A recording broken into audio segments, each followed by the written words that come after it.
Welcome back to the world of Squid Games. It is hard to believe that this massive story has finally just come to an end, because it's been almost 4 years since we were blessed with our first look into this world, and I cannot believe that we just watched the end of it. Spoilers, duh, but this is something that we were never supposed to see. Originally, the director spent 8 years writing the first season, and that's where he planned on ending the story. It wasn't until the massive global success that a continuation of the story was demanded, and so almost immediately, he sat down and churned out another season, which Netflix decided to split up into 2 smaller seasons just so they can keep people subscribed longer. You will come back, my friends.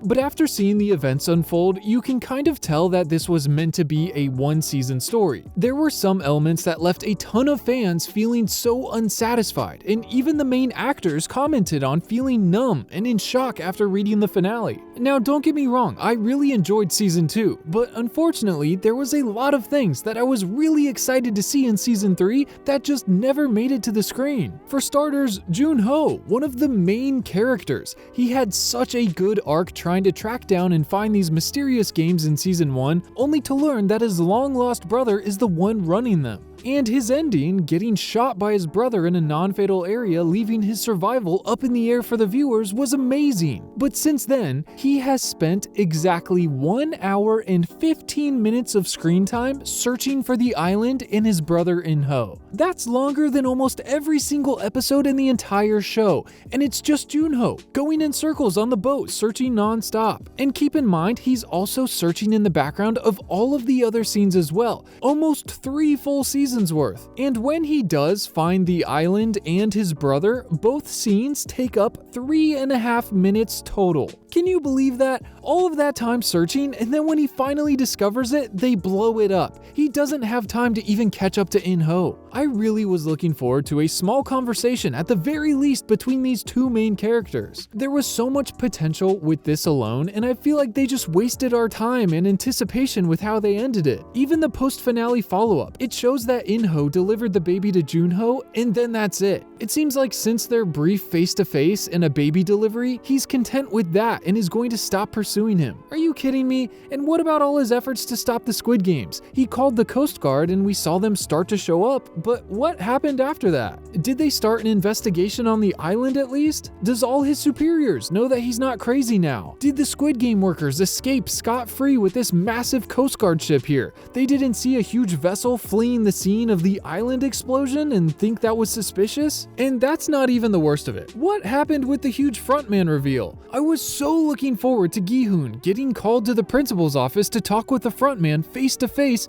and even more so for the reveal that it was Jun-ho all along. The person Gi-hun trusted and got really close with and fought beside in the rebellion. The person he just thought died. He's the one running the games and has been since the first Squid Games he won? That has got to be such a bigger brain meltdown than what they gave us. This should have completely flipped his world upside down. It should have been a full 15-minute scene. He just watched this person execute his best friend, and now he learns it's the same one that saved him 2 days ago in Mingle? I was looking forward to this scene so much, and the emotional roller coaster it should have been, and instead, they barely exchanged any words. It felt like the conversation was hijacked by a side quest Jun-ho was offering to Gi-hun, a test to see if he would stoop so low as to cheat and kill in cold blood all of the other contestants to save himself and the baby. In fact, I can't help but believe the baby hijacked the entire season. I mean, we kind of knew it was coming and would play a role in this story, especially with how insane of an environment it would be to get born into,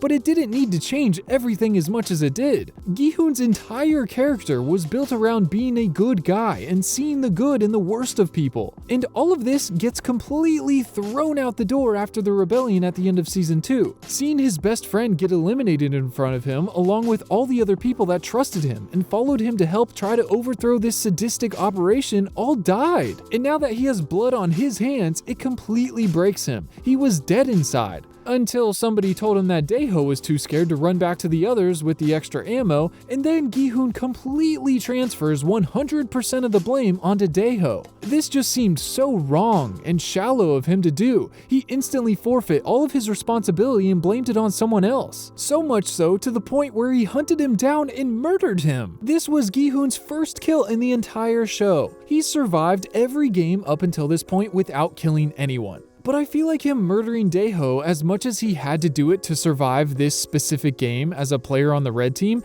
it felt like it went against his character too much. And even after he eliminated Dae-ho, who he chose to blame for the rebellion deaths, he immediately went back to self-loathing and almost self-eliminated, completely giving up on humanity, giving up on all of his efforts to end the games, giving up on proving the frontman wrong and trying to protect the other players. And it's not unusual to see heroes get defeated and have to overcome some trial or tribulation to escape their lows, but what gets him out of it is 149 telling him that she was the one to kill her very own son. And she did it to protect a woman and her newborn that she only met 4 days ago. And she begs him to protect Jun-ho and the baby and then goes and self-eliminates, which that in itself doesn't make sense to me. Why eliminate your own son to protect this baby if you're just going to give up on it after? Why did she not continue on in her new mission of protecting this baby? Was it just so they could do a callback to season 1 with the marbles game? The husband and wife get paired up together, essentially making one of them eliminate the other in the game,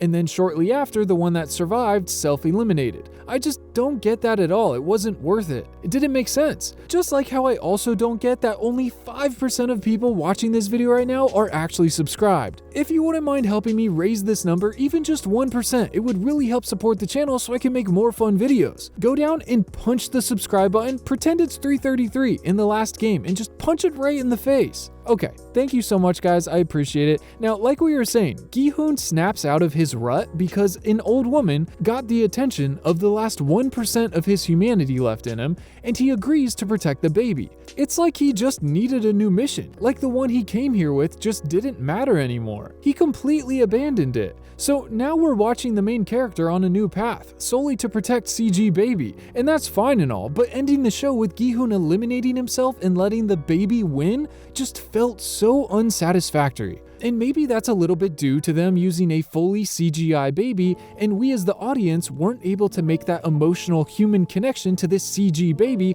whereas if they used a real baby actor, our brains might have cared about it a little more. It was just so hard to take this show seriously when they panned up to the CG baby left on the platform winning the games. There's just gotta be a better, more conclusive ending to the story than this. And if you're going to go the route of killing off the main character, I feel like the rest of the epilogue, when you tie up all the loose ends, has to be way better than it was. I really liked that they completely ended No-Ul's story. She managed to escape with the father, and they showed us after the fact her with the father and his daughter out of the hospital. Her mission was accomplished, and all the while she remained anonymous. For all the father knew, Batman helped him escape the Squid Games. Because of No-Ul, the father was the only true winner of the Squid Games. Even if he didn't get any of the prize money, the employees at his work were able to pool together enough to help them with the treatment and the procedures. Because life is more important than money, always. And he got to escape and reunite with his daughter. He's the real winner of this show. I just wish some of the other main characters got half as much of a well-rounded ending as he did.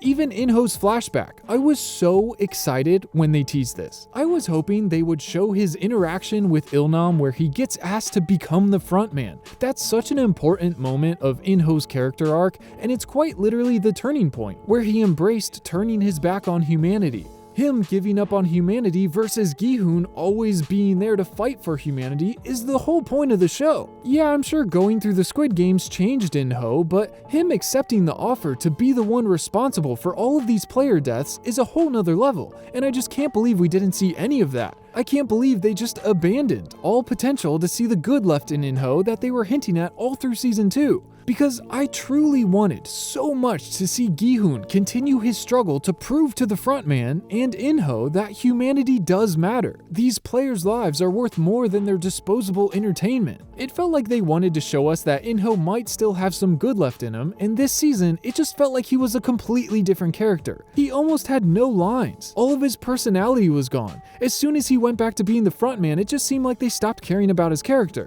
I really wish they also would have chilled with revealing so many spoilers before the season released. The most exciting thing for me this season was Game 6, the Sky Squid game, because I knew absolutely nothing about it. And then also the twist of 333 being the antagonist. These both were some of my favorite parts of the entire season, and neither of them were spoiled in the trailers. I felt like I was punished to an extent for watching the trailers and all the promotional material. Anyone who saw that the jump rope game was in this season knew as soon as Jun-ho messed up her ankle that she was as good as dead. Once they showed the severity of her injury, you just instantly know she's not healing enough from this and her pregnancy in one day to even attempt to play this next game, which kinda sucked. Even Gi-hun saying he was going to help her across just didn't mean anything. How on earth is he going to get her across this bridge? Is he going to pick her up and hold her in his arms and jump rope? He barely made it across with just the baby. There's just no way. But the spoilers weren't as bad as all the other letdowns, and they built up so many of these questions throughout all of Season 1 and 2 to make for really entertaining and emotional climaxes. There was genuinely so much potential for every single cliffhanger they gave us. All of Season 2, they were building up these big storylines that we would hopefully get answers to in Season 3. We focused a lot on Gi-hun and In-ho's relationship throughout the games and building up the tension of him secretly being the one running everything. We spent a lot of time with Jun-ho searching for the island and being run around in circles by the captain. A full 45 minutes of screen time in Season 2 alone. And keep in mind, all of his efforts were in hopes of finding his brother In-ho, who shot him the last time they were face to face. And even the ending, the rebellion failing because of Daeho, what was going to happen to him? Would he be plagued with guilt? Would Hyunju flip out on him? Would she be understanding and still be a friend to him? And nothing. They didn't interact once in all of Season 3. And then we get all the promotional material leading up to the release.